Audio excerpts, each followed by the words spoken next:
দুনিয়ার মাঝে বড় একটা সমস্যা আরম্ভ হয়েছে।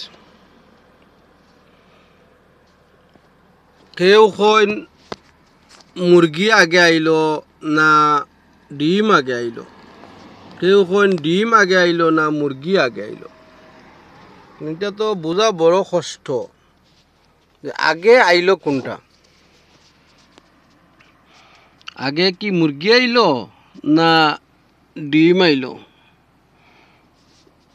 এটাও তো চিন্তা করা যায় না।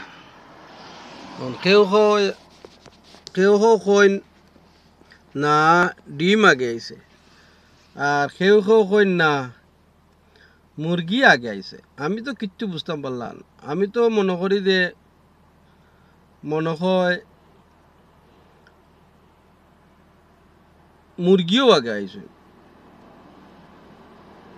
মুরগি না আইলে ডিম আইলো কই থাকি। আমার তো মনে হয় যে মুরগিও মানে আগে আইছেন। আবার কেউ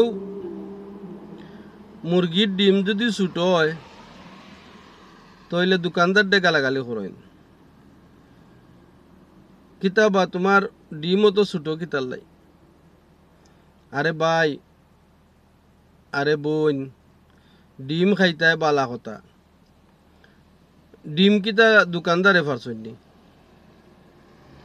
ডিম তো ফারছেন মুরুগে। অন দোকানদার সাহেবে কইতেই আনছেন ডিম, আর যে মুরগে ফারছেন ডিম তাই জানেন যে কত কষ্ট হয়েছে ডিমটা ফারতে। আঁশ হোক আর মুরুগ হোক আর ফাঁকি হোক, ডিমটা ফারতে কত কষ্ট হয় একমাত্র আল্লাহ ছাড়া আর কেউ জানেন না। কিন্তু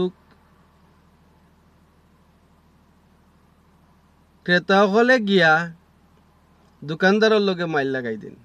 এটা আবার কোন ধরনের বিবেক বুদ্ধি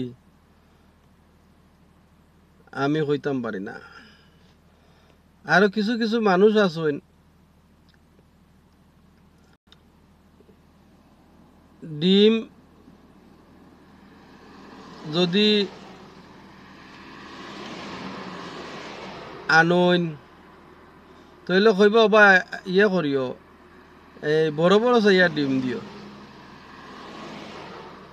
তখন বড় বড় দিলে কিতাবা একটা ছোটো একটা বড় তুমি ডিম দিলা কিতা বিষয়, বড় বড় চাইয়া দাও। এটা কি